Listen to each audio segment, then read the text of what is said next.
as a result of birth control.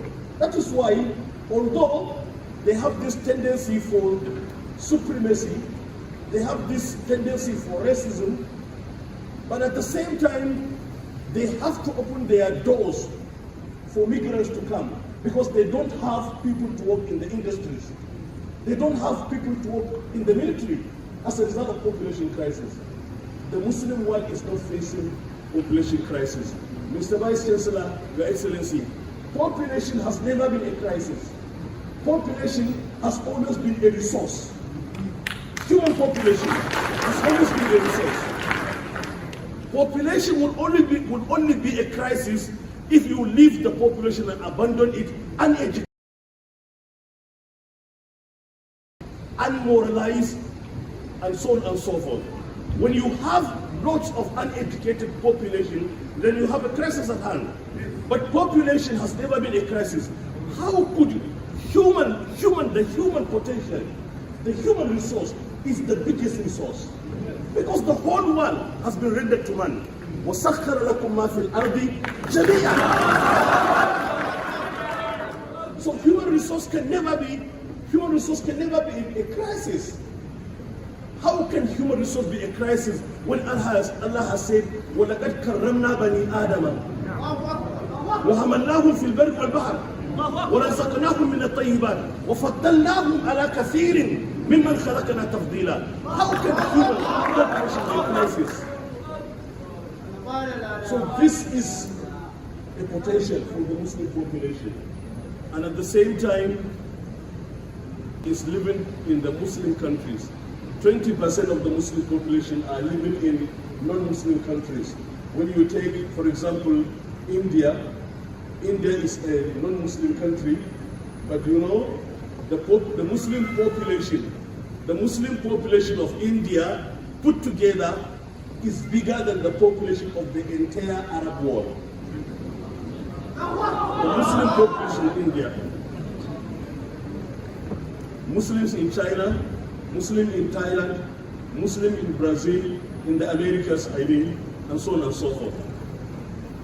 The world's Muslim population is expected, according to the Pew research conducted, and that was way back in 2010. After 14 years, the figures might have changed tremendously. But then the world's Muslim population is expected to increase by about 35% in the next 20 years, rising from 1.6 billion in 2010 to 2.2 billion. Muslims are going to dominate the world. Economy. 70%. This is a challenge. The second is that the world is full of contradictions and ironies. Full of contradictions and ironies. The general dimension. From the specific dimension, Mr. Vice Chancellor, number one, we see geopolitical tensions and their spillover effects of violence. We're living in a world that is pervaded by violence, wickedness, too many massless and senseless killings going on in the world. This is a challenge.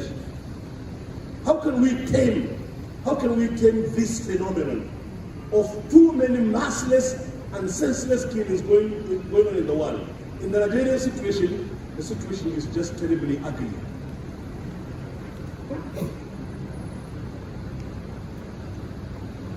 Another manifestation of the challenge is we have globalization. And with globalization, we have the dominance of liberal democracy. With the dominance of liberal democracy, we are seeing dominance of the liberal culture. The liberal culture that has contributed to the accentuation of moral bankruptcy. We are living in a world that is full of moral perversion, moral lewdness, licentiousness, and moral apathy. You know what is going on in the world today. I don't need to give any graphic examples. But however, the latest unfortunate thing that has come to visit the world as a result of the dominance of liberal democracy and liberal culture is the phenomenon of the LGBTQ. The phenomenon of the LGBTQ. And now the metropolitan countries, the so-called superpowers, are trying by all means to coerce, to force other countries of the world to legitimize LGBTQ.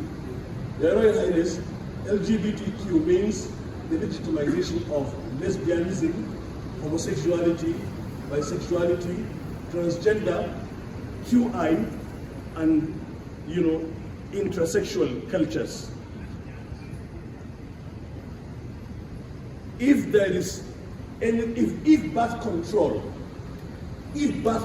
had created population crisis in Europe, LGBTQ will completely decimate humanity. LGBTQ will annihilate and completely destroy humanity. By its very potentials, LGBTQ means that there wouldn't be procreation. A situation whereby man would marry man, woman would marry woman. Or a man would think that God brought him to be a man in the world by mistake. He was supposed to be a woman. Therefore, he would go and get some surgical transformation to become a woman. Or a situation whereby a woman would think that it was a mistake. Nature had made a mistake by making her to be a woman. In her own interest, she wants to become a man. Who should prevent her from doing that? Why should any country say that if you want to become a man while you are a woman, or when you want to marry a fellow man, who should prevent you from doing that? Liberal democracy is fast propagating this and is trying to impose this on the world. This is a terrible challenge. And if we think that this is happening in Europe only, we may be deceiving ourselves. It is right here with us. It is right here with us. By queer it means if you want to transform yourself into some form of, animal. Like I was seeing some 3 weeks ago, a lady in America who had turned herself into a dog, and her owner was pulling her by the neck, and she was moving on her knees and barking. Wai ita kariya ce. Ita wai kariya ce, ta zama kariya. Wai haka take so. So this kind of liberal thinking is being propagated. And the European countries in November, they called a convention of countries and saying that they should all sign an agreement to the effect that they will give LGBTQ rights in their own countries. وَدُّوا لَوْ تَكْفُرُونَ كَمَا كَفَرُوا وَتَكُونُونَ سَوَاءً. This present American president, when he was sworn in and he appointed his own ministers, when he was presenting his own ministers, one of the ministers, when he was presented, said, okay, I am happy, I'm glad to present my wife in the eyes of the world. And when he invited the wife, it was a fellow man like him. And they don't have the shame to show this to the world.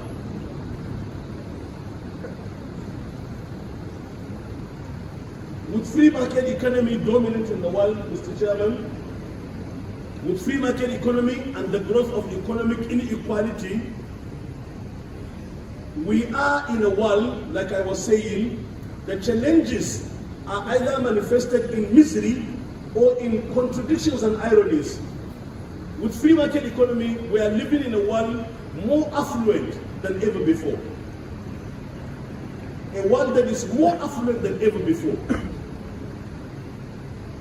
Mai martaba sarki ya sani, saboda he is the oldest, Allah kara masa sarki lafiya. A ƙasar nan 60 years back, many mutane da yawa warki suke sawa. Haka ne kuma mutane.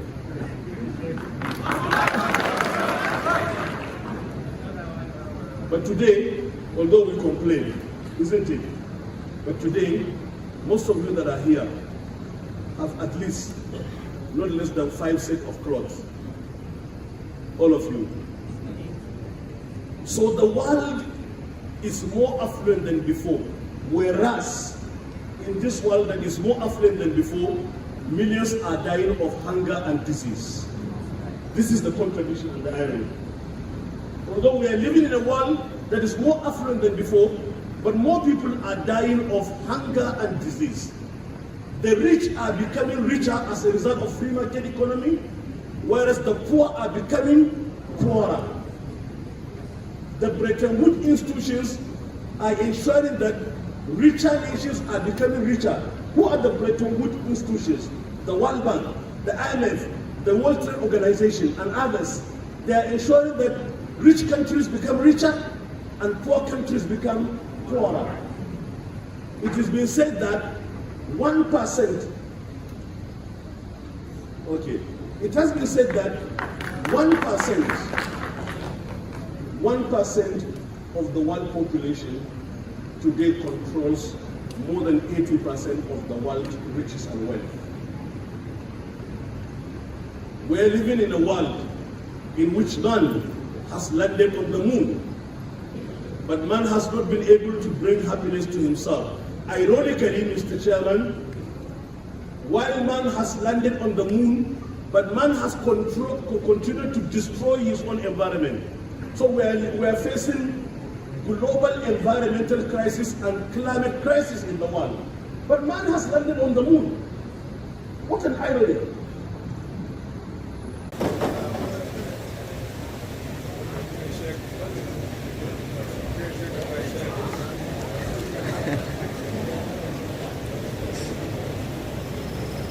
Royal Highness, distinguished very Abu Rasito. Mun taɓa zuwa wani ya ce duk abin da zai yi tabbata ta da ba zai yi shi. Wannan kuma mun gani zahira. To ga ɗaya ma kuma mun gani ya to duk abin da yake wani litinin kowa ya san litinin batu da shafa kwalta na sauran ki.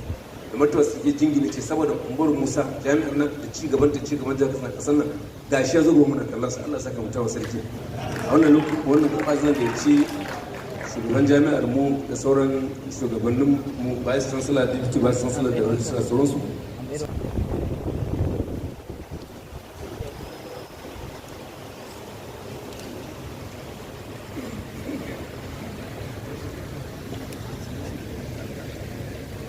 muna bankwana ga mutum sarkin daura alhaji farko mai sayan Allah tsare ka Allah ƙara maka imani da lafiya Allah an ci barka Allah kai ka lafiya gida kuma ƙara maka tsawon kwana da wacce wancin Nijar